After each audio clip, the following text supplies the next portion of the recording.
La mort. Que nous dit la Bible sur la mort? Bienvenue sur notre chaîne éco-biblique. Aujourd'hui nous abordons un sujet profond et universel, la mort. Que nous dit la Bible à propos de cette étape inévitable de notre vie? Rejoignez-moi pour explorer ces enseignements. N'oubliez pas, si vous êtes nouveau sur la chaîne, n'oubliez pas de vous abonner, d'activer la cloche de notification pour recevoir de nouvelles vidéos. Laissez-moi un like, partagez et commentez dans quel pays vous regardez la vidéo. Dans le livre de l'Ecclésiaste, chapitre 12, verset 7, nous trouvons ces paroles. Alors la poussière retournera à la terre comme elle était au commencement, et l'esprit retournera à Dieu qui l'a donné. Nous voyons ici l'idée que notre corps, formé de la poussière de la terre, y retourne à la mort, tandis que notre esprit retourne à Dieu.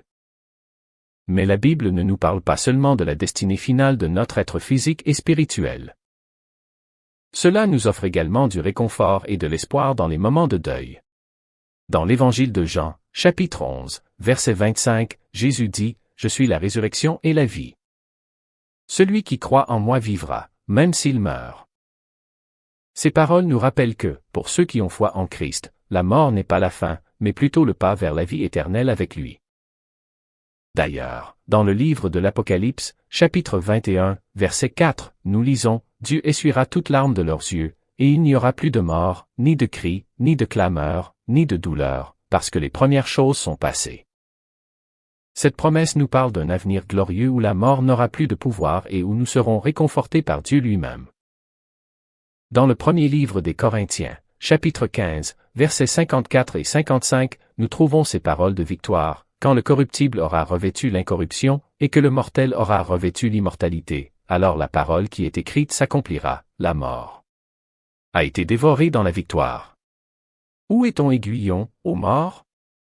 Où, ô grave, est ta victoire? » Ici, on nous parle du pouvoir transformateur de la résurrection, qui vainc même la mort elle-même.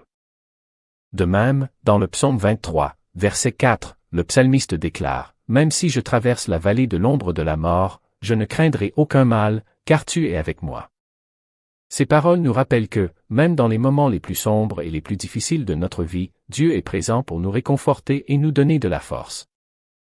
Et dans l'Évangile de Matthieu, chapitre 5, verset 4, Jésus nous dit, « Bienheureux ceux qui pleurent, car ils seront consolés. » Nous voyons ici que le Seigneur reconnaît et réconforte ceux qui souffrent de la perte de leurs proches, promettant réconfort et paix au milieu de la douleur. Dans le livre des Romains, chapitre 6, verset 23, on nous dit, « Car le salaire du péché, c'est la mort, mais le don de Dieu, c'est la vie éternelle en Jésus-Christ notre Seigneur. » Cette déclaration nous montre que même si la mort est le résultat du péché, la grâce de Dieu nous offre la vie éternelle à travers Jésus-Christ.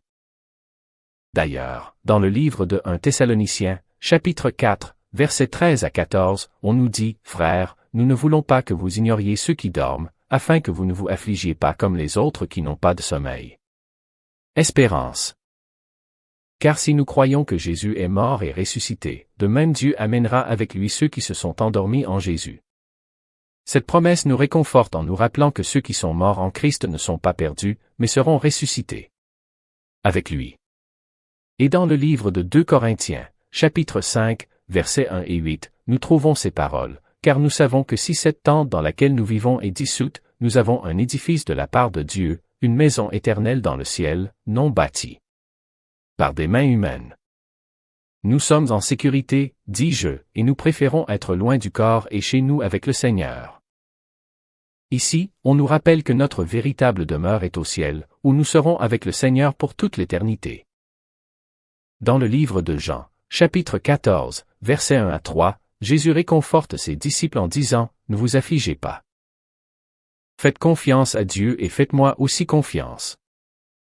Il y a de nombreuses pièces dans la maison de mon Père, sinon je leur aurais dit. Je vais te faire une place. Quand tout sera prêt, je viendrai et t'emmènerai avec moi pour que là où je suis, tu sois aussi. » Ces paroles nous donnent du réconfort et de l'espoir en nous rappelant que Jésus nous prépare une place au ciel.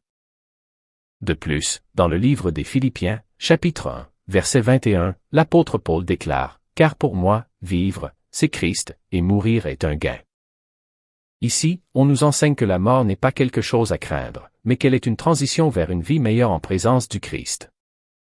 Et dans le livre des Hébreux, chapitre 9, verset 27, il nous est dit, « Et tout comme il est réservé aux êtres humains de mourir une seule fois, et alors viendra le jugement. » Cette déclaration nous rappelle la réalité de la mort et l'importance de soyez prêts à rencontrer Dieu lors du jugement